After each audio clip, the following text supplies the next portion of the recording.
Taylor, அதே வாடகை, அதே ஸ்கிரிப்ட். டேய் எங்கெல்லாம் பார்த்தா உங்களுக்கு எப்படா தெரியுது? அது சரி, இவன்ல போய் கேட்டா என்ன சொல்லுவானுங்க?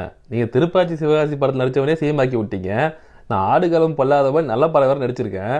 அவனை வரை நல்லாவே டான்ஸ் ஆடுவேன். உங்ககிட்ட அப்படி போட்டிருக்கா? நம்ம கிட்ட மன்மத ராசா இருக்கு, நம்ம கிட்ட நேஷனல் அவார்டு இருக்கு, நம்ம பாலிவுட்ல ஹாலிவுட்ல வேற நடிச்சிருக்கோம். எந்த பிரச்சனையும் இல்லாம கிளீனா மியூச்சுவல் டிவோர்ஸ் வேற ஆயிருக்கு. இதை விட என்ன தகுதி வேணும்? ஏன் நாங்கெல்லாம் சிஎம் ஆகக்கூடாதா? ஏன் நீங்க மட்டும் தான் சிஎம் இருக்கணுமா அப்படின்னு கேட்பானுங்க. இப்ப அணில்கள்லாம் வந்து பாவம், இவங்க என்ன இப்படி கவுண்டர் போடுவாங்கன்னா எனக்கு தெரியல. 2031 டிவிக்கே ஒரு தீய சக்தின்னு சொன்னா இவங்க என்ன சொல்லுவானுங்க? ஆக்டருக்கு ஓட்டு போடுறதா சொல்லுவீங்களா? இவங்களுக்கு என்ன அரசியல் அனுபவம் இருக்குன்னு சொல்லுவீங்களா? திருடனுக்கு தேல் குத்த மாதிரி பொத்திக்கிட்டு இருக்க வேண்டிய இருக்கும். நீங்க ஏற்கனவே இந்த ஸ்பெயின் நாட்டுக்காரனை தொலை தாங்க முடியல. இப்ப இவனுங்க போலந்து கூடிய தூக்கிட்டு வந்துட்டானுங்க. அந்த ஆளை சிஎம் ஆக்கி விட்டதுக்கு பிக் பாக்கெட்